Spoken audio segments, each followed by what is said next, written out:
ओम जय जय जय नमोस्तु नमोस्तु नमोस्तु नमो अरहन्ताणं नमो सिद्धाणं नमो ऐर्याणं नमो वज्रायणं नमो लोये सौसानम्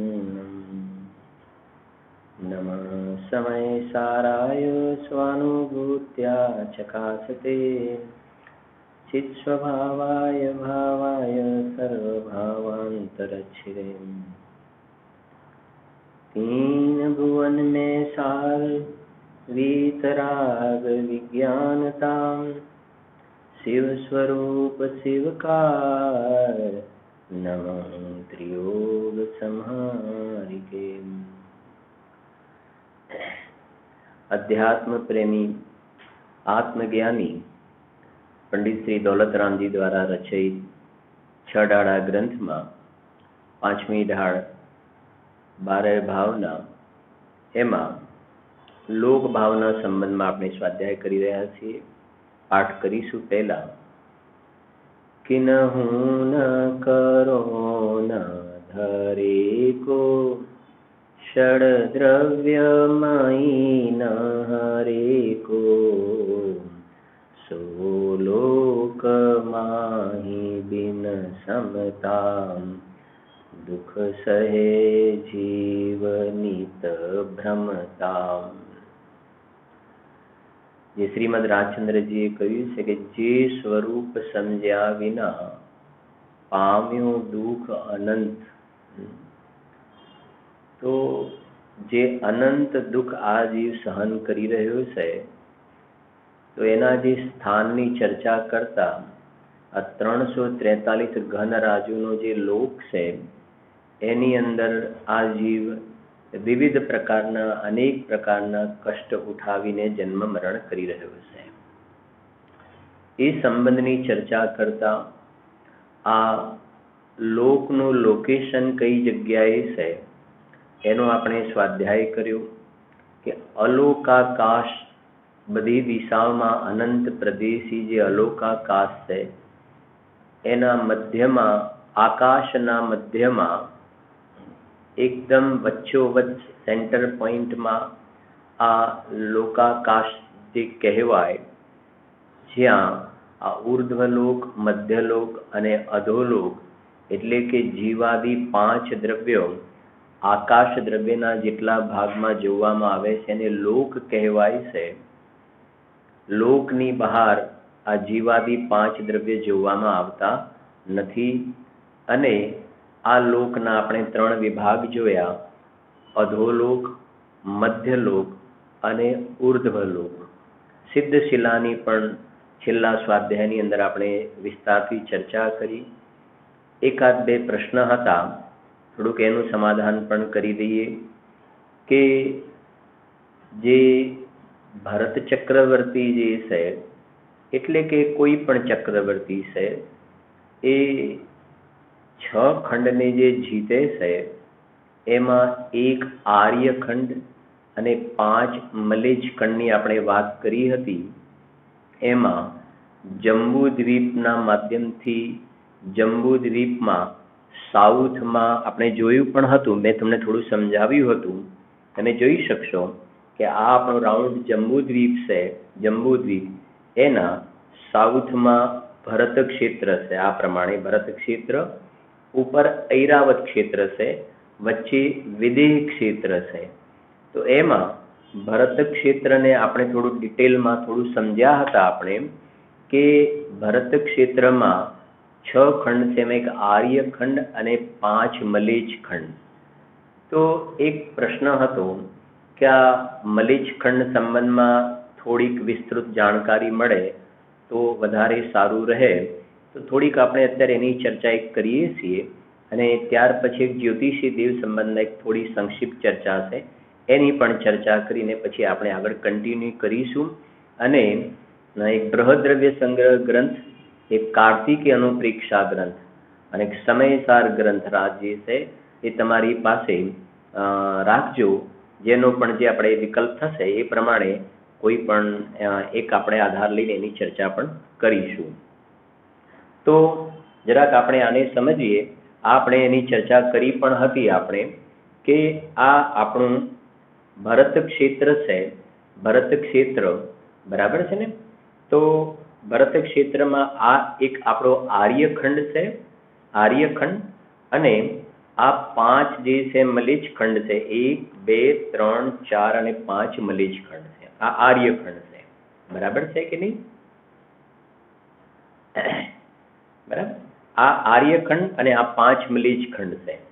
તો જે ચક્રવર્તી વગેરે જે તીર્થંકર વગેરે મહાપુરુષો આ સ્થાન પર થાય છે આર્યખંડની અંદર, મલેચ્છ ખંડની અંદર નથી થતા. મલેચ્છ ખંડમાં કોઈ ધર્મ તીર્થની પ્રવૃત્તિ નથી હોતી. બરાબર, શાંતિથી વાત સમજજો. બરાબર, એક વાત. બીજી વાત, જે ચક્રવર્તી આ 6 ખંડને જીતે છે અને આ વૃષભાચલ પર્વત છે એની પર પોતાનું નામ લખવા માટે જાય છે, નામ લખવા માટે, તો એ વૃષભાચલ પર્વત પર કોઈ પણ સ્થાન બાકી હોતું નથી. પૂર્વે બધા જે ચક્રવર્તી હોય ત્યાં નામ લખેલા હોય છે. ચક્રવર્તી જ્યારે જાય ત્યારે જોવે છે તો કોઈ એક ચક્રવર્તીનું નામ મટાડીને પોતાનું નામ ત્યાં લખે છે. એ વખતે એને ખ્યાલ પણ આવે છે કે ભવિષ્યમાં બીજા કોઈ ચક્રવર્તી થશે, આ નામ મટાડશે, એ પણ એમને ખ્યાલમાં આવે છે. એટલે આ વાત પણ આપણે એટલા માટે ચર્ચા કરીએ છીએ. સામાન્ય રીતે આ અજ્ઞાની મિથ્યા દ્રષ્ટિ જીવને બધી જગ્યાએ નામનો ઘણો મોહ હોય છે, પણ અહીંયા એ બધા છે કે નામ પણ અમર રહેવા વાળું નથી. અનાદિ અનંત અજર અમર તો તારો અંદરમાં શાશ્વત શુદ્ધાત્મા જે છે એનો તને વિશ્વાસ કરવાનો છે. બાકી આ નામ જે કહે છે ને, પરઘર ફિરત બહોત દિન બીતે, નામ અનેક ધરાએ, હમ તો કબહુ ન નિજ ઘર આએ. તો થોડીક વાત ચર્ચા કરીએ આપણે કે એ જે મલેચ્છ ખંડ છે, મલેચ્છ ખંડ એની અંદર શું વ્યવસ્થા હોય છે. બરાબર, શાંતિથી સમજજો. આપણે આર્યખંડમાં તો ચર્ચા કરી કે જે પેલું કાળ ચક્રનું પરાવર્તન હોય છે, ઉત્સર્પિણી અને અવસર્પિણી જે કાળ ચક્રનું પરાવર્તન, એ આ ભરત ક્ષેત્ર અને ઐરાવત ક્ષેત્ર, 5 ભરત અને 5 ઐરાવતની અંદર ઓનલી આર્યખંડની અંદર આ કાળ ચક્રનું પરાવર્તન જોવામાં આવે છે, જે પ્રલય કાળ વગેરેની આપણે ચર્ચા વિસ્તારથી કરી પણ ખરી. 5 મલેચ્છ ખંડની અંદર આવું કાળ ચક્રનું પરાવર્તન નથી જોવામાં આવતું. ત્યાં બરાબર શાંતિથી સમજજો, ત્યાં મલેચ્છ ખંડની અંદર હંમેશા આ 5 ભરત અને 5 ઐરાવતના જે મલેચ્છ ખંડ છે એની અંદર હંમેશા આ ભરત ક્ષેત્ર અને ઐરાવત ક્ષેત્રમાં ચતુર્થ કાળ જ્યારે ચાલતો હોય છે ને, તો ચતુર્થ કાળ જેવી જ હંમેશા ત્યાં પ્રવૃત્તિ જોવામાં આવે છે. ફરીથી રિપીટ કરીએ છીએ આપણે, પછી વાંચીએ પણ છે. મોક્ષશાસ્ત્ર તત્વાસૂત્ર ગ્રંથ સાથે રાખજો. મલેચ્છ ખંડની અંદર હંમેશા ચતુર્થ કાળમાં આપણો અવસર્પિણીનો ચતુર્થ કાળ અને ઉત્સર્પિણીનો ત્રીજો કાળ, જે તીર્થંકર વગેરે મહાપુરુષ થાય છે, બરાબર છે ને, તો એ ચતુર્થ કાળ હોય અને ઉત્સર્પિણીનો ત્રીજો કાળ હોય. બરાબર, તો એ વખતે અહીંયા જેવા પ્રકારે પ્લસ માઇનસ થતું જાય એ પ્રકારે ત્યાં મલેચ્છ ખંડની અંદર એ વ્યવસ્થા જોવામાં આવે છે. 1 મિનિટમાં તમને સમજાવું, ખ્યાલ આવી જશે કે જ્યારે અહીંયા ચોથો કાળ હતો, બરાબર સમજો, ચોથો કાળ, તો ચોથા કાળના સ્ટાર્ટિંગમાં હાઈટ વધારે હોય છે, 500 ધનુષની ઊંચાઈ હોય છે અને 1 કરોડ પૂર્વનું આયુષ્ય હોય છે. રાઈટ, 1 કરોડ પૂર્વનું આયુષ્ય અને 500 ધનુષની ઊંચાઈ. પછી ચોથો કાળ ધીરે ધીરે પૂરો થવા આવે ને, તો 1 કોડાકોડી સાગરમાંથી 42,000 વર્ષ બાદ કરવાના. 1 કોડાકોડી સાગરમાંથી 42,000 બાદ કરી દો.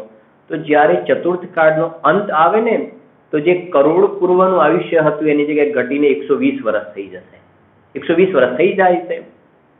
અને હાઈટ જે 500 ધનુષની હતી ને એની જગ્યાએ 7 હાથની હાઈટ થઈ જાય છે. તો આ જે ડાઉન થયું ને, બરાબર છે ને, પ્લસમાંથી માઇનસ થયું, આ પ્રમાણે રિડ્યુસ થતું ગયું. તો જે મલેચ્છ ખંડ જે છે એની અંદર સમજજો ચોથા કાળનું જયારે અહીંયા સ્ટાર્ટિંગ હતું ભરત ચક્રવર્તી વગેરે હતા, સમજે ભરત ચક્રવર્તી વગેરે, બરાબર છે કે નહીં? અને લાસ્ટમાં જે બ્રહ્મદત્ત શુભમ બ્રહ્મદત્ત ચક્રવર્તી છેલ્લા હતા, બ્રહ્મદત્ત ચક્રવર્તી. તો સ્ટાર્ટિંગમાં જયારે અહીંયા ભરત ચક્રવર્તી હતા તો એ ચક્રવર્તી વગેરે એ વખતે 500 ધનુષની ઊંચાઈ, 500 ધનુષની અને કરોડ પૂર્વનું આયુષ્ય. તો એ વખતે મલેચ ખંડની અંદર, એ વખતે મલેચ ખંડમાં જે જીવો હોય, પાંચે મલેચ ખંડમાં, એમની આયુ પણ કરોડ પૂર્વની અને હાઈટ પણ એટલી જ હોય, હાઈટ પણ એટલી હોય. આવું શા માટે તમને 1 મિનિટમાં ખ્યાલ આવશે. કેમ? કેમ કે ચક્રવર્તી હોય ને 6 ખંડને જીતે છે. અને ચક્રવર્તીની કેટલી રાણીઓ હોય છે? 96,000, 96,000 ચક્રવર્તીની રાણીઓ હોય છે, બરાબર છે ને? એ ચક્રવર્તીની રાણીઓ 96,000 હોય છે ને, એમાં 32 અને 32 એવા 3 પાર્ટ હોય છે, 3 અલગ અલગ ડિપાર્ટમેન્ટમાંથી આવે છે. તો 32,000 જે કન્યા જે છે એ તો આર્યખંડની કન્યાઓ સાથે લગ્ન કરે છે, 32,000 આર્યખંડની કન્યાઓ સાથે. 32,000 જે છે ને મલેચ ખંડની કન્યાઓ સાથે લગ્ન કરે છે અને 32,000 જે છે વિદ્યાધરની કન્યાઓ સાથે લગ્ન કરે છે. એટલે 96,000 થઈ ગયા ને, બરાબર છે ને? 96,000 કન્યા. તો 96,000 રાણીઓ કેવી રીતે? કે 32,000 આર્યખંડની, 32,000 મલેચ ખંડની કન્યા અને 32,000 વિદ્યાધર કન્યા. તો હવે વિચાર કરીએ, જે મલેચ ખંડની કન્યા હશે ને એ ચક્રવર્તીની ઊંચાઈ જે છે તો 500 ધનુષની અને 6 ખંડને જીતીને ત્યાં લગ્ન કરવા માટે જાય છે ને. હવે લગ્ન કરવા માટે જાય એ વખતે એ પ્રમાણે સિમિલર હાઈટ હોવી જરૂરી છે, આયુ હોવા પણ એની સાથેનું મેચિંગ હાઈટ વગેરેનું. અને હવે પછી સમજો કે વચ્ચે બીજા કોઈ ચક્રવર્તી આવે, વચ્ચેના કોઈ ચક્રવર્તી લઈએ આપણે કે જેમની 500 ધનુષની જગ્યાએ આપણે એપ્રોક્સ સમજી લઈએ કે 200 ધનુષની ઊંચાઈ, 200 ધનુષ. તો એ વખતે ત્યાંની કન્યાઓની 500 ધનુષ ઊંચાઈ હોય તો પણ ગડબડ થઈ જશે. તો એ ત્યાં જેમ અહીંયા આપણો અવસર્પિણી કાળનો ચોથા કાળમાં જેવી રીતે અંગાડી ચેન્જ થતા જશે હાઈટ આયુમાં, એ પ્રમાણે મલેચ ખંડની અંદર પણ ચેન્જ થતા જશે. પણ આ ચેન્જીસ માત્ર ચોથા કાળ સુધીની જ અંદરમાં એ રેન્જમાં જ અપડાઉન રહે છે. અને છેલ્લા ચક્રવર્તી આપણે થયા તો એમની આયુ પણ ઓછી, ઊંચાઈ પણ ઓછી.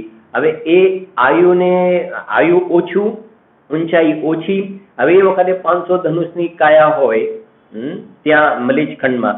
લગ્ન કરવા જાય તો ચક્રવર્તી આવડા, બરાબર છે ને, એટલે કન્યા મોટી. તો જૈન શાસનની અંદર આના પરથી પણ ખ્યાલ આવે છે કેટલી પરફેક્ટ, ચારેય અનુયોગની અંદર કેટલી પરફેક્ટ વ્યવસ્થા જે છે. કોઈ જગ્યાએ તમને ક્યાંય જે કહે ને કોન્ટ્રાડિક્ટરી કોઈ જગ્યાએ આપણને જોવા મળતી નથી. એવું અદ્ભુત જૈન શાસન છે, બરાબર છે કે નહીં? અને 500 ધનુષની શરૂઆતમાં કાયા હોય ને એ વખતે કન્યાઓની હાઈટ ઓછી હોય તો પણ ગડબડ થશે, બરાબર? અને એવી રીતે બસ આ ચોથો કાળ પૂરો થઈ ગયો ને, ચોથો કાળ આપણો પૂરો પછી પંચમ કાળ શરૂ થયો. અને પંચમ કાળ શરૂ થયો પછી 120 માંથી ધીરે ધીરે ઘટતું જાય અને પંચમ કાળ પૂરો થશે પછી 20 વર્ષ થઈ જશે આપણી, બરાબર? હાઈટ ઘટીને 2 હાથ થઈ જશે. પણ એ ચેન્જ મલેચ ખંડમાં નહીં જોવા મળે. મલેચ ખંડમાં એ છે 120 બોટમ અને કરોડ પૂર્વ ટોપ, એટલાની અંદર જ એ લોકોનું ચેન્જીસ, એટલે ચોથો કાળ. સમજાય છે કે નહીં? પણ વિદેશ ક્ષેત્રમાં જે ચોથો કાળ હોય છે એવું નહીં. વિદેશ ક્ષેત્રમાં આવા જાતિના ચેન્જ નથી હોતા. વિદેશ ક્ષેત્રમાં નોર્મલ કરોડ પૂર્વનું આયુષ્ય અને એ પ્રમાણે રેગ્યુલર જે જોવામાં આવે છે, ત્યાં આવી પ્રકારના અપડાઉન નથી હોતા, બરાબર છે કે નહીં? વિદેશ ક્ષેત્રમાં એક જ કાળ હંમેશા, એટલે ચોથા કાળ જેવું હોય છે ને, ચોથો કાળ એમ. અને હવે જયારે ઉત્તરપીણી આવશે આપણે, તો હવે તમે સમજી ગયા છો ઉત્તરપીણીનો પહેલો, બીજો અને ત્રીજા કાળમાં તીર્થંકર વગેરેની શરૂઆત થશે, ચક્રવર્તી વગેરે શલાકા પુરુષોના જન્મ થશે ને, તો એનો પણ શરૂઆતમાં 120 વર્ષ આયુષ્ય અને હાઈટ સાથે અને ધીરે ધીરે પછી ગ્રોથ થતો જશે. અને એનો ત્રીજો કાળ પૂરો થશે ને એ વખતે કરોડ પૂર્વનું આયુષ્ય થઈ જશે અને 500 ધનુષની કાયા થઈ જશે. તો એ પ્રમાણે મલેચ ખંડની અંદર એ વખતે પાછા ચેન્જ જોવામાં આવશે, એ વખતે ચેન્જ જોવામાં આવશે. અને આ લોજિક આખું ચક્રવર્તી 6 ખંડને જીતે છે ને અને કન્યાઓને લગ્ન કરે છે, એની સાથે સમજણ પણ આપણે સમજી શકીએ છીએ આ પ્રમાણે, બરાબર? આપણે એક નજર નાખી દઈએ મોક્ષ શાસ્ત્ર ગ્રંથ તમે કાઢો, તત્વા સૂત્ર ગ્રંથ, અને હું તમને કહું પેજ નંબર એનું કહું.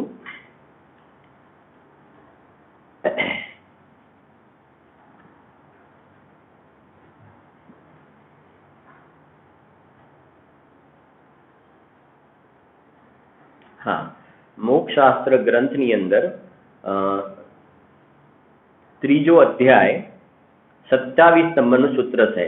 અધ્યાય 3 27 નંબરનું સૂત્ર છે, બરાબર.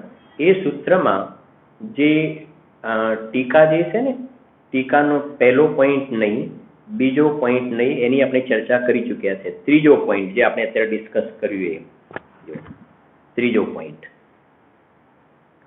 252 પેજ છે મારામાં, 252 પેજ, બરાબર. વાંચ્યું છે એટલે આપણે થોડું હમણાં જે સ્ટડી કર્યું ને એનું આ લખાણ છે. ભરત ઐરાવત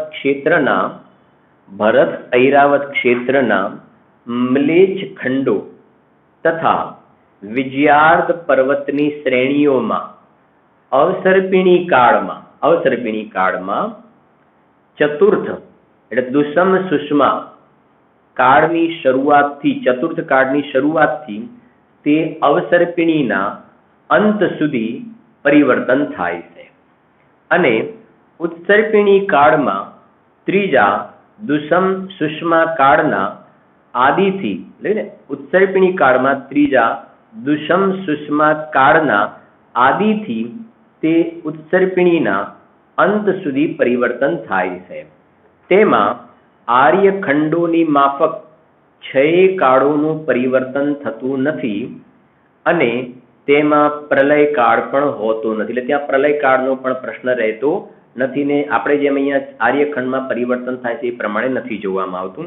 એમાં ચોથા નંબરમાં તમે ટેબલમાં જોશો ને તો ચોથા નંબરમાં લખ્યું છે કે સ્ટાર્ટિંગમાં 1 કરોડ પૂર્વ અને અંતમાં 120 વર્ષ, અને હાઈટ શરૂઆતમાં 500 ધનુષ અને અંતમાં 7 હાથ. તો એ પ્રમાણે આ એક ચેન્જ જો આ એક મલેચ્છ ખંડની અંદરની એક આ વ્યવસ્થા, એક તો આ, બરાબર.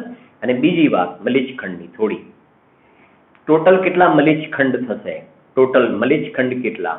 તો આપણે 5 ભરતના, બરાબર, એક આપણે જોયું ને, એક આપણે જંબુદ્વીપમાં ભરત ક્ષેત્રમાં 5 મલેચ્છ ખંડ થઈ ગયા, તેવા 5 ભરત ક્ષેત્ર છે એટલે 25 થઈ ગયા. એવી રીતે ઐરાવત ક્ષેત્રના, બરાબર ને, 1 2 3 4 અને 5, 5 ગુણ્યા 5 25, એટલે 50 મલેચ્છ ખંડ થઈ ગયા, 50 મલેચ્છ ખંડ. હવે વિદેહ ક્ષેત્રના ગણવા પડશે આપણે મલેચ્છ ખંડ વિદેહ ક્ષેત્રમાં. તો વિદેહ ક્ષેત્રમાં આપણે ભણ્યા હતા, તમને જો ખ્યાલ હશે, કદાચ ભૂલ્યા ના હોય તો, વિદેહ ક્ષેત્રની અંદર એક જે મેરુ છે આપણો, આ એક મેરુ, આપણે જંબુદ્વીપમાં સેન્ટરમાં આ એક મેરુ, પછી આપણે તમને ચાર્ટમાં બતાવું છું, આ એક મેરુ થઈ ગયો, બરાબર છે. આ એક મેરુની અંદર આ પૂર્વમાં અને પશ્ચિમમાં, બરાબર સમજજો, આ મેરુ એની પૂર્વમાં અને પશ્ચિમમાં, તો આ પૂર્વ દિશાની અંદર આ જંબુદ્વીપની પહેલા વાત કરું, સુદર્શન મેરુ લઉં છું, ખાલી એક જ મેરુ સુદર્શન મેરુ, આની વચ્ચેનું મેરુ લઉં છું, બરાબર છે ને. હવે અહીંયા આ દિશામાં ને આ દિશામાં, આ દિશામાં ને આ દિશામાં, તો શાસ્ત્રમાં પદ્ધતિ પ્રમાણે તમને કહું તો આ સિમંદર ભગવાનનું લોકેશન પણ તમને ખ્યાલ આવશે, મલેચ્છ ખંડ ટોટલ પણ આપણને ખ્યાલ આવી જશે. તો આ સુદર્શન મેરુ થઈ ગયું, એની પૂર્વ દિશામાં, આપણે પૂર્વ વિદેહમાં સિમંદર ભગવાન બિરાજે છે એમ કહીએ છીએ ને, તો આ અહીંયા આપણે પૂર્વ દિશામાં આવ્યા, બરાબર સમજો.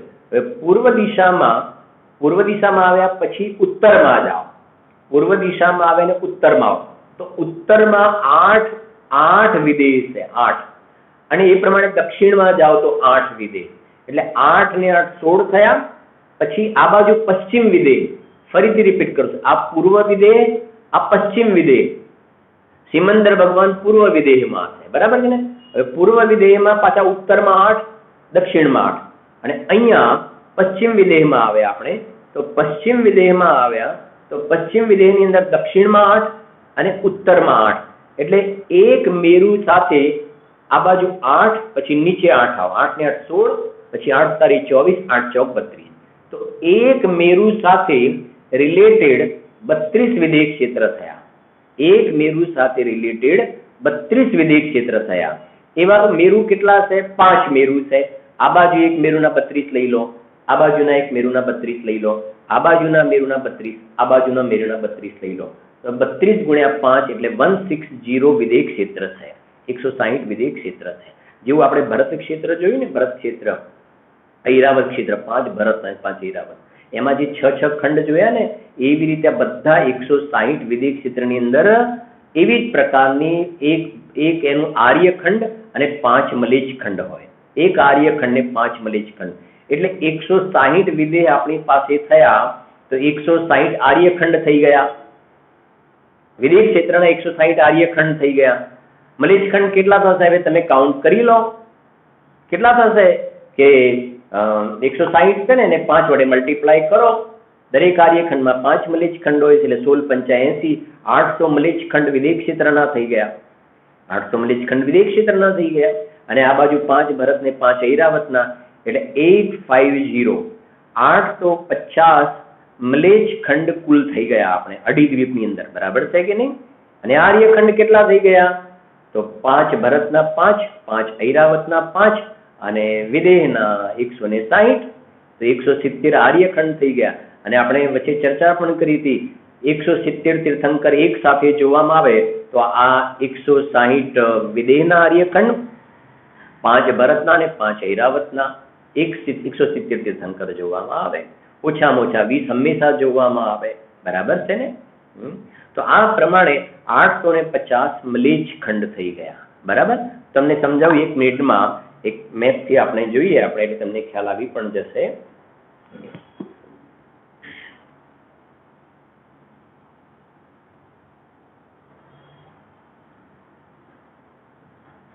પહેલા તમે મોક્ષશાસ્ત્ર ખોલેલું છે ને? 1 મિનિટ, મોક્ષશાસ્ત્રમાં પહેલા નજર નાખેલો છે. રિપીટ મોક્ષમાં પછી મેપ બતાવું તમને.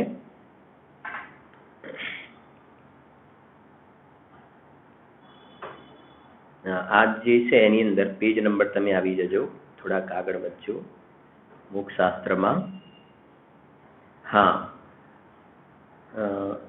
36 નંબરનું સૂત્ર, 37 નંબરનું સૂત્ર આવી જાવ એવું કરો. 37 નંબરનું સૂત્ર ત્રીજા અધ્યાયમાં, એમાં 13 નંબરનો પોઈન્ટ છે. 13 નંબરનો પોઈન્ટ જો શું કહે છે ત્યાં? મલેચ્છ મનુષ્ય 2 પ્રકારના છે. મલેચ્છ મનુષ્ય 2 પ્રકારના છે. કર્મભૂમિ અને અંતરદ્વીપજ. કર્મભૂમિ અને અંતરદ્વીપજ. હવે સાંભળજો. નંબર 1, 5 ભરતના 5 મલેચ્છ ખંડ, 5 ઐરાવતના 5 મલેચ્છ ખંડ અને વિદેહના 800 મલેચ્છ ખંડ, એમ 25 + 25 + 800 એટલે 850 મલેચ્છ ક્ષેત્ર છે. તેમાં જન્મેલા મનુષ્યો કર્મભૂમિના છે. કર્મભૂમિના. બરાબર છે કે નહીં? બરાબર. 2, હવે નંબર 2, જેમ આર્યખંડની અંદર પેલો ચેન્જ થાય ને, ભોગભૂમિ ને કર્મભૂમિ એવું ચેન્જ થાય ને, મલેચ્છ ખંડની અંદર કર્મભૂમિ જોવામાં આવે છે. બરાબર. નંબર 2, આ કર્મભૂમિની વાત કરી દીધી ને, હવે સાંભળજો. કર્મભૂમિના મલેચ્છ. હવે આગળ નંબર 2, લવણ સમુદ્રની અંદર 48 દ્વીપ તથા કાલોદરી સમુદ્રમાં 48 દ્વીપ, એ બંને મળી 96 દ્વીપમાં કુભોગ ભૂમિના મનુષ્ય છે. પેલા કર્મભૂમિના મલેચ્છ, આ ભોગભૂમિના મલેચ્છ, જે આપણે આ વચ્ચે સમજાવ્યું હતું. આપણે સેન્ટરનો જંબુદ્વીપ લઈ લો, એના ફરતે જે લવણ સમુદ્ર છે ને, તો સમુદ્રની વચ્ચે જે ટાપુ કહેવાય, જે આપણે જોયું હતું ને કે એક કાન ઓઢવામાં અને એક કાન પાથરવાના કામમાં આવે, મોઢા જે છે ને એ ત્રિયંચોના અલગ અલગ હોય, એ મલેચ્છ, પણ ભોગભૂમિના મલેચ્છ. ભોગભૂમિના મલેચ્છ. અને આ 850 મલેચ્છ ખંડ જોયા ને, એ કર્મભૂમિના મલેચ્છ. કર્મભૂમિના મલેચ્છ. અને જે ભોગભૂમિના મલેચ્છ છે ને, અંતરદ્વીપજ એમ પણ કહેવાય કે અંતરદ્વીપજ. સમુદ્રની વચ્ચે દ્વીપ છે ને, સમુદ્રની વચ્ચે દ્વીપ છે, એટલે એને અંતરદ્વીપજ મલેચ્છ એમ પણ કહેવાય. આપણે આ લોક ભાવનાને સમજી રહ્યા છે ને, આ બધી જગ્યાએ જીવ આત્માની વિરાધના કરીને આ બધી જગ્યાએ જીવે અનંતવાર ભવ વન મેં જીવર ઘૂમ ચુકા, જન્મ મરણ અંગીકાર કર્યા છે. અત્યારે એ બધું લાગે છે કે આવું બધું હોય, આવું બધું હોય, આવું બધું હોય, હોય નહીં. આવા ભવ તે અનંત વાર ધારણ કર્યા છે. બરાબર. જૈન શાસન કોઈ અદ્ભુત શાસન છે ભાઈ. જો તેમાં જન્મેલા મનુષ્ય કર્મભૂમિ છે. પછી આપણે બોધિ દુર્લભમાં ચર્ચા પણ કરીશું થોડી, શાસ્ત્રનો અભ્યાસ કરવાથી કેટલા ફાયદા થાય છે. તેમાં જન્મેલા મનુષ્ય. હવે 2 નંબર, લવણ સમુદ્રમાં 48 દ્વીપ તથા કાલોદધી સમુદ્રમાં 48 દ્વીપ, એ બંને મળી 96 દ્વીપમાં કુબો ભૂમિના મનુષ્ય છે. તેને અંતરદ્વીપ જ મલેચ્છ કહેવાય છે. તે અંતરદ્વીપ જ મલેચ્છ મનુષ્યના ચહેરા વિચિત્ર પ્રકારના હોય છે. તેમને માણસનું શરીર એટલે ધડ અને તે ઉપર હાથી, રીંછ, માછલા વગેરેના માથા, ઘણા લાંબા કાન, એક પગ, પૂંછડું વગેરે હોય છે. તેમનું આયુષ્ય 1 પલ્યનું હોય છે. પલ્યના માપમાં આપણે જતા નથી. 1 પલ્ય એટલે ઘણા વર્ષો થઈ જાય છે 1 પલ્યની અંદર. અને ઝાડના ફળ, માટી વગેરે એમનો ખોરાક હોય છે. બરાબર. એટલે આ એક આપણે મલેચ્છ અંતરદ્વીપ જ અને કર્મભૂમિના મલેચ્છ 850 મલેચ્છ ખંડ. કેમ કે એક પ્રશ્ન હતો ને કે મલેચ્છ ખંડ સંબંધમાં તમે થોડીક ચર્ચા કરજો, તો આ એક થોડીક વિસ્તારથી આપણે એની ચર્ચા કરી છે. અને મેં જે તમને કહ્યું એ જે આપણા ડૉક્ટર ઉજ્જવલાબેનનું પુસ્તક છે ને આપણે જૈન ભૂગોળ, એની અંદર જે મેપ છે એ હું તમને જરા બતાવી દઉં, તમને ઘણું ક્લિયર થઈ જશે. જો સમજજો જરાક, આ હું તમને જે સમજાવું છું, જો અહીંયા ધ્યાન આપજો. આ આપણો આખો છે રાઉન્ડ જંબુદ્વીપ, સમજજો. બરાબર. અને આ અહીંયા મેરુ પર્વત સમજી લો, મેરુ પર્વત. અને આ ભાગ છે પૂર્વ વિદેહનો, એ આપણે એટલા માટે ચર્ચા કરી. અહીંયા આ પૂર્વ વિદેહ, આ પેલા જંબુદ્વીપનું વિદેહ ક્ષેત્ર છે. આ ભાગ છે પૂર્વ વિદેહ. અહીંયા આપણો મેરુ આવી જશે અને આ બાજુ પશ્ચિમ વિદેહ આવશે. એટલે 32 નગરી આપણે સમજવી છે. એટલે તમને પછી પેલો ક્લિયર થઈ જશે. તો હવે આ હું તમને આ પૂર્વ વિદેહનું સમજાવું છું. તો પૂર્વ વિદેહમાં આ વચ્ચે જે એક નદી જાય છે, સીતા નદી. તો સીતા નદી જે જાય છે તો એનો ઉત્તર લઈ લો, ઉત્તર. તો ઉત્તર અને નીચે દક્ષિણ. તો ઉત્તરમાં 8 નગરી છે. એટલે 8 વિદેહ થઈ ગયા. 8 વિદેહ કેવી રીતે? તો તમને હું થોડું ઝૂમ કરું છું એટલે ખ્યાલ આવશે. આ નંબર 1 આપ્યો છે અને અહીંયા ચિત્ર બતાવ્યું છે. તમે જો કેટલું દેખાય છે, આ એક આખું બતાવ્યું છે. મેં એક આર્યખંડ બતાવ્યો છે, મલેચ્છખંડ, આ 3 મલેચ્છખંડ, આ 2 મલેચ્છખંડ ને એક આર્યખંડ. આ પ્રમાણે તમે જેટલું તમને ખ્યાલમાં આવે એટલું સમજજો. બરાબર છે ને? તો આ ખાલી એક નગરીની અંદર, પછી 1, પછી આ 2, 3 એના નામ છે બધા, કચ્છા, સુકચ્છા, મહાકચ્છા. બરાબર છે ને? તો આ પ્રમાણે જતા ગયા ને 1, 2, 3, 4, 5, 6. હું એટલા માટે થોડું આપણે ઇન્ટરેસ્ટ લઈએ છીએ કે 8મા નંબરમાં આવે ને પુષ્કલાવતી નગરી. તો મહાવિદેહ ક્ષેત્રમાં ગુરુદેવ છે ને, પૂર્વ વિદેહમાં સિમંદર, આમ બોલે ને, મહાવિદેહ પૂર્વ વિદેહમાં સિમંદર ભગવાન બિરાજે છે, કરોડ પૂર્વનું આયુષ્ય છે, 500 ધનુષનો દેહ છે અહીંયા આ પુષ્કલાવતી નગરીમાં, પૂર્વ વિદેહમાં. અને આપણું જે નીચે બોટમમાં ભરત ક્ષેત્ર, આપણું આ જે ભરત ક્ષેત્રમાંથી વિદેહ ક્ષેત્રમાં સદેહે કુંદ આચાર્ય અહીંયા ગયા હતા. સદેહ એટલે એ જ ભવમાં, બીજા ભવમાં નહીં. દેહ છૂટ્યા પછીની વાત નથી. એ જ ભવની અંદર અહીંયા પુષ્કલાવતી નગરીની અંદર સિમંદર ભગવાનના દરબારમાં એમને ભગવાનના દર્શનનો અંદરમાં તીવ્ર ભાવના હતી અને સદેહ વિદેહ ક્ષેત્ર આવ્યા.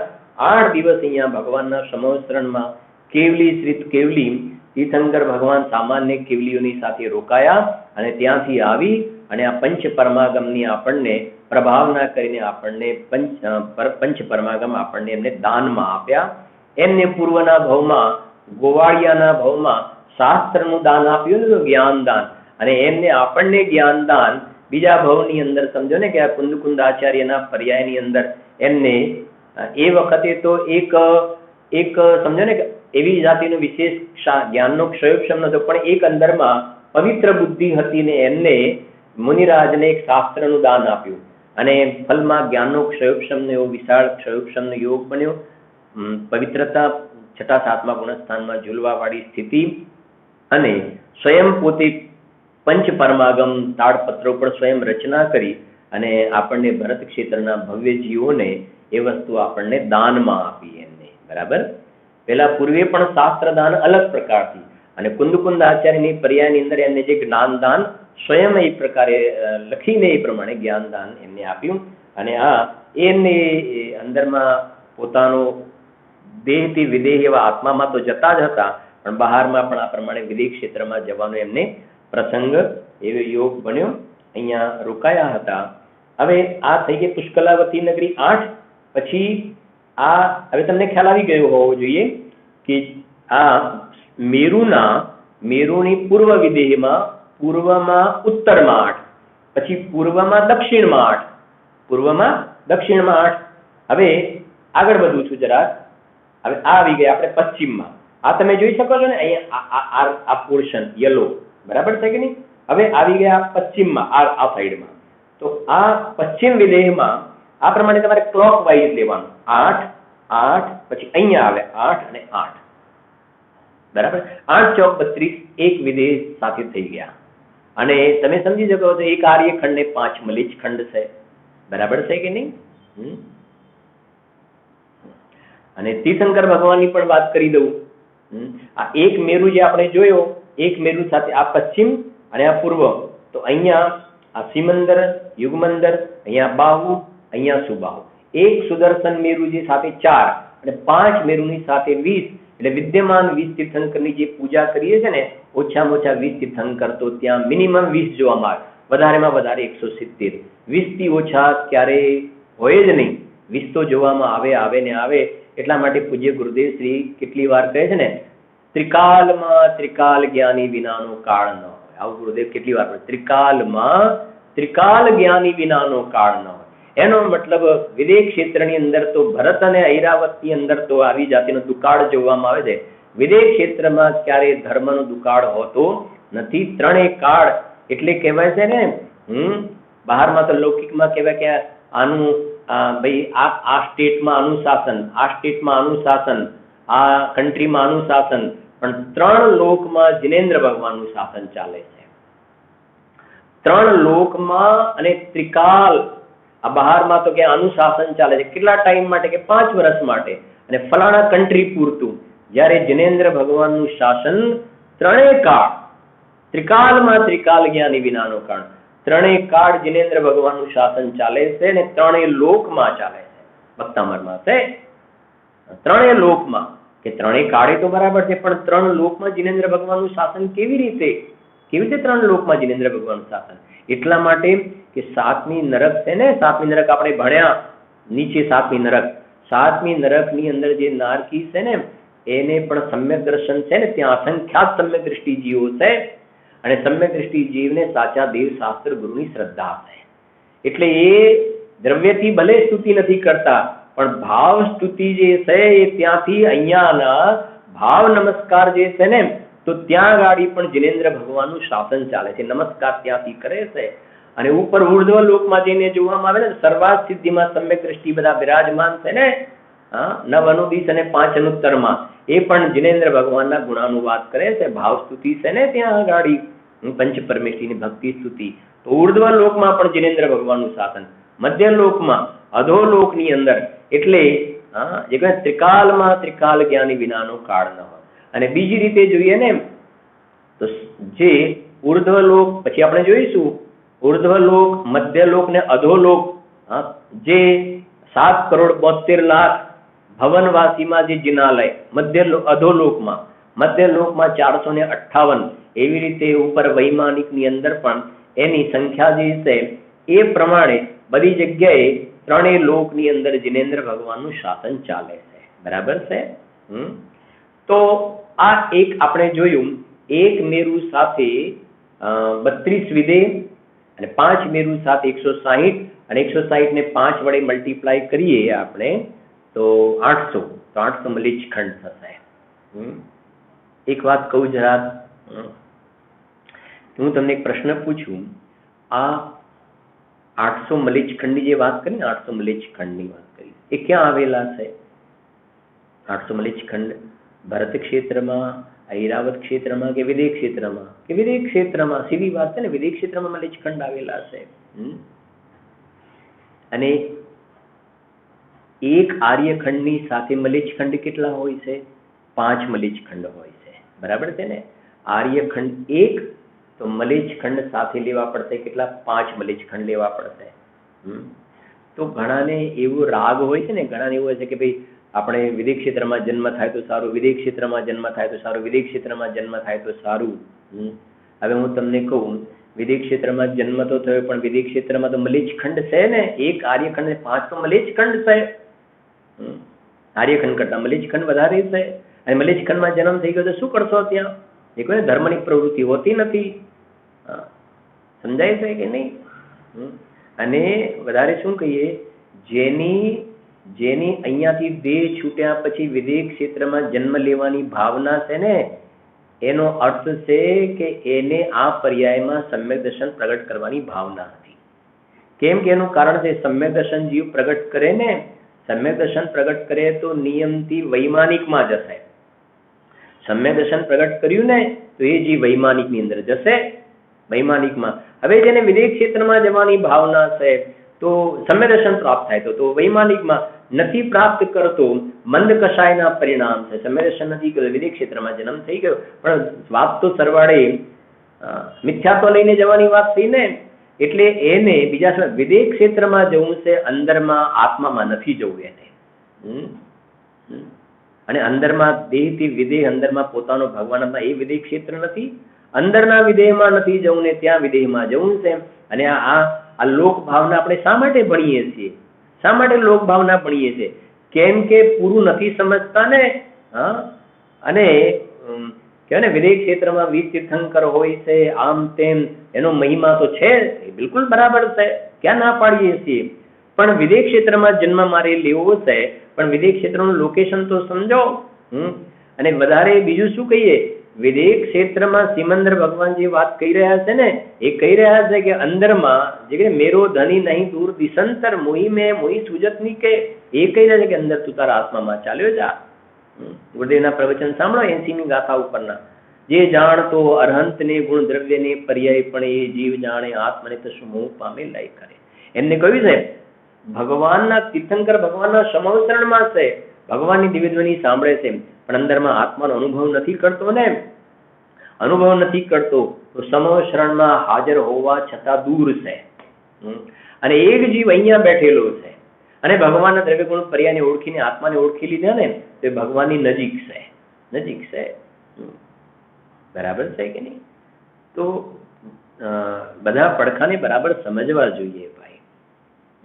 તો એક આપણે આ ચર્ચા કરવાનો મલેચ્છખંડ સંબંધે એક પ્રશ્ન હતો કે એની ચર્ચા કરી.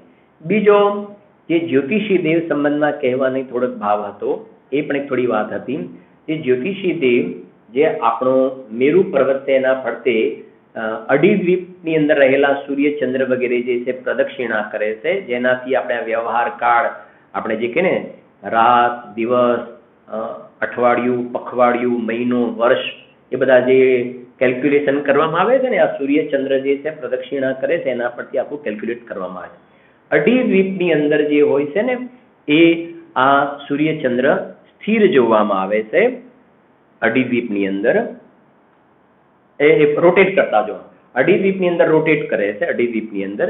બાકીના અઢીદ્વીપની બહાર જે હોય છે એ સ્થિર હોય છે. બરાબર? અસંખ્યાત દ્વીપ સમુદ્ર સુધી જે છે. હવે આ જે રોટેટ થાય છે, ભ્રમણ કરે છે, તો એને આ દેખાય છે એ તો વિમાન છે. વિમાન આપણે થોડી ચર્ચા, એની સપાટી ઉપર એ જ્યોતિષી દેવ રહેતા હોય છે, એમના રહેવાના વિમાન હોય છે, ત્યાં મંદિર હોય છે. એ પણ સમય રહે તો આપણે જોઈએ છે. અહીંયાના જે ચક્રવર્તી હોય છે ને, એમને પ્રોપર જ્યારે એવું સિચ્યુએશન ક્રિએટ થાય છે કે ચક્રવર્તી અહીંયાથી જિનાલયના અહીંયાથી દર્શન કરે છે, એવી એમની આઈસાઇટ, એવો એમનો જ્ઞાનનો વિષય એટલો ત્યાં સુધીનો બને છે, અને ત્યાંના જિનાલયના દર્શન કરે છે. મોક્ષમાર્ગ પ્રકાશકમાં બીજા અધિકારમાં એ પેરેગ્રાફ કોટ પણ કરેલો છે. બરાબર? હવે આ જે પરિભ્રમણ કરે છે, તો એને એક આભિયોગ્ય નામના દેવ, તમે સાંભળેલું છે આ વાત, કે જે કહેવામાં આવે કે ચલો હાથી બની જાઓ, તો દેવ છે પણ હાથી બની જવું પડે એને. ઐરાવત હાથી પર આવે છે ને સૌધર્મ ઇન્દ્ર, તો આભિયોગ્ય નામના દેવને કહેવામાં આવે તમે હાથી બની જાઓ. તો આ સૂર્ય ચંદ્રના જે વિમાન છે ને, એ વિમાનની ચારે દિશાની અંદર 4,000 આભિયોગ્ય નામના દેવ છે. આ બાજુ 4, આ બાજુ 4, આ બાજુ 4, આ બાજુ 4 આભિયોગ્ય નામના દેવ છે. અને એ આ સૂર્ય અને ચંદ્રના વિમાનના રથને રોટેટ, જેમાં કે લારી નથી ચલાવતા, લારી ચલાવવાનું, એમ એ લોકોનું કામ જ એ હોય છે. અને એમના એકનું મોઢું જોવામાં આવે ને તો બળદ, એકનું હાથી, એકનું જે છે ઘોડાના આકારનું. એ 4 અલગ અલગ પ્રકારના આકારવાળા 4,000 જે દેવો હોય છે ને, એ 4 દિશાની અને 4 પ્રકારના દેવો, એને આ પ્રમાણે જીવન પર્યંત એમનો આ જ રોલ હોય છે. કહેવાય દેવ. હવે દેવ થવું છે કે નહીં નક્કી કરી લેજો. જેમ કહ્યું ને વિદેશ ક્ષેત્રમાં જવું છે, વિદેશ ક્ષેત્ર પણ મલેચ્છ ખંડમાં જશો તો શું કરશો? દેવ થવું છે, દેવ થવું છે. આ ધક્કા મારવા વાળા દેવ થઈ જશો તો શું કરશો તમે ત્યાં આગળ? અને હું તમને 2 મિનિટમાં બતાવું, એક ચિત્ર પણ બતાવું, એ પિક્ચર બતાવું એટલે તમને વધારે ખ્યાલ પણ આવશે કે આવું હોય છે. સાંભળ, જુઓ.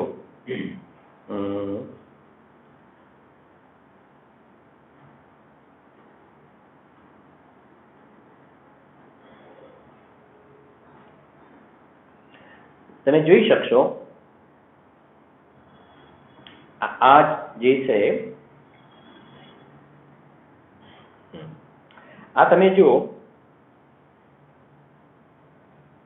આ વિમાન બતાવ્યું છે, બરાબર? ચંદ્ર વિમાન બતાવ્યું, ચંદ્ર વિમાન બતાવ્યું છે. આ નીચેનો ભાગ આપણને જે દેખાય છે ને, જેમ લીંબુને આપણે કટ કરવામાં આવે ને, બરાબર ને, તો આ ચંદ્ર વિમાન બતાવ્યું છે. ઉપર આ મંદિરને, ઘર ને એ પ્રમાણે બતાવે છે, એ લોકોના વિમાન રહેવાના. હવે આ અહીંયા તમે જો વૃષભાકાર 4,000 વાહક, વૃષભાકાર 4,000 વાહક, એટલે આ 4,000 દેવો જે છે ને એમનો કે તમે શું બની જાઓ, કે તમે વૃષભ બની જાઓ, બરાબર છે ને? વૃષભાકાર વાહક. પછી અશ્વાકાર વાહક, કે તમે ઘોડા બની જાઓ, એ પેલા હાથી બની જાઓ, ઘોડા. પેલામાં તો મોઢું હોય છે, પેલા આપણે જોઈએ ને અંતરદીપમાં એનું મોઢું. આમને તો કે તમે હાથી બની જાઓ, તમે ઘોડા બની જાઓ, ખાલી ફેસ ને હાથી બની જાઓ, ઘોડા બની જાઓ. અશ્વાકાર વાહક. પછી સિંહાકાર વાહક 4,000. અને આ બાજુ અહીંયા આ ગજાકાર, એટલે હાથીના આકારના 4,000 વાહક. એટલે 4 ડિરેક્શનની અંદર આ પ્રમાણે એમનું કામ. આ સૂર્ય વિમાન, આ ચંદ્ર વિમાન, એ પ્રમાણે સૂર્ય વિમાન, એની અંદર એમનું આવા પ્રકારનું કામ જોવામાં આવે છે. હું વાંચું છું જરાક, જો લખ્યું છે એને હું વાંચી લઉં છું. જો ज्योतिषी देवों के विमानों का गमन संबंधी कुछ भी कारण नहीं है, तब वे कारण बिना गमन कैसे करते हैं? तो उत्तर, गति में प्रीति वाले आभियोग जाति के देवों का कर्म गमन रूप में ही उदित होता है. देवों ने एवं प्रकार कर्म होय છે. यह कर्म की विचित्रता है. इन देवों के कुछ ऐसे ही कर्म का उदय है जिससे सदा काल ये विमान को खींचते रहते हैं, चलाते हैं. इस प्रकार बिना कारण ही इनका गमन निरंतर होता रहता है. विशेष यह है कि डाई द्वीप में स्थित ध्रुव तारे गमन नहीं करते हैं, वे अपने स्थान पर सदा ही स्थिर रहते हैं. પછી લખ્યું છે અહીંયા એના ક્યાં કેટલા છે મને તો બતાવી દો. જો હા, આ રહી, અહીંયા છે. चंद्रमा के विमान को सिंह, हाथी, वृषभ, तुरंग, इन 4 प्रकार के आकार वाले 16,000 देव लेकर चलाते हैं. उनमें से पूर्व दिशा में सिंह के आकार वाले 4,000 देव, दक्षिण दिशा में हाथी के आकार वाले 4,000 देव, पश्चिम दिशा में बैल के आकार वाले 4,000 देव, उत्तर दिशा में घोड़े के आकार वाले 4,000 देव हैं. सूर्य के विमान को भी इसी प्रकार 16,000 देव चलाते हैं. ग्रह जाति के विमान को 8,000 देव, नक्षत्र जाति के विमान को राहु और केतु के विमान को 4000 देव चलाते हैं, तारा जाति के विमान को 2000 देव खींचते हैं। આ જે છે ને આવા પ્રકારનું હોય છે। હવે કહ્યું છે ને अंत में बिलखे छे मास कहे हम कैसे उसको दे, तो अंत में बिलखे છે તાર, બાકી તો આ જીવન પર્યંત દેવોની સ્થિતિ આવા પ્રકારની જોવામાં આવે છે। કોઈ કે નહીં અમે આ અભિયોગ્યને ઉપરવાળા દેવ બનીશું, તો કહે છે સીધી વાત નહીં, અમે તો વૈમાનિક બનીશું। છટાડા વાંચો થોડુંક। જો વિમાનવાસી હું થાય, सम्यक दर्शन बिन दुख पाए। समझाय છે કે નહીં? અમે વિમાનવાસી દેવ થઈશું, પણ અમે સમ્યક દ્રષ્ટિ થઈશું એવો એને ભાવ નથી આવતો। વચ્ચે હમણાં વાત કરી ને સચિન્દ્રાણીની વાત કરી હતી ને, એ સચિન્દ્રાણી એકાવતારી હોય છે, તો કોઈ એવી ભાવના ભાવે આપણે સચિન્દ્રાણી થઈશું, સચિન્દ્રાણી થઈશું, પરંતુ દેવમાં જે સચિન્દ્રાણી થઈ કોઈ લખી આપ્યું છે તને સચિન્દ્રાણી થઈ છે એવું? સચિન્દ્રાણી થઈશું ને પછી સમ્ય દર્શન કરીને આવીને મોક્ષમાં ચાલે, એને સચિન્દ્રાણી થવું છે પણ સમ્ય દ્રષ્ટિ નથી થવું। સચિન્દ્રાણી થઈ કે નહીં ક્યાં ગેરંટી છે? એટલે જીવને સૌથી પહેલા જે વારંવાર જૈન શાસનની અંદર ઘોષણા કરી છે, ગુરુદેવે જે વારંવાર વાત કરી છે, એવા સમ્યક્ત્વને આજે કોઈ પણ ભોગે અય કથમપી મૃત્વા તત્વ કૌતૂહલી સન સર્વે આત્માથી જીવો। આવા લોક ભાવનાના સ્વરૂપને સમજીને પોતાના ચૈતન્ય લોકને વિશેષ રૂપથી સમજે, એનો વિષય વિસ્તારથી સ્વાધ્યાય આપણે સમયસાર ગ્રંથરાજના આધારે બૃહદ્રવ્ય સંગ્રહ જે 2-3 ગ્રંથ કયા સાથે રાખજો। નેક્સ્ટ સ્વાધ્યાયમાં આપણે એનો ચર્ચા કરીશું।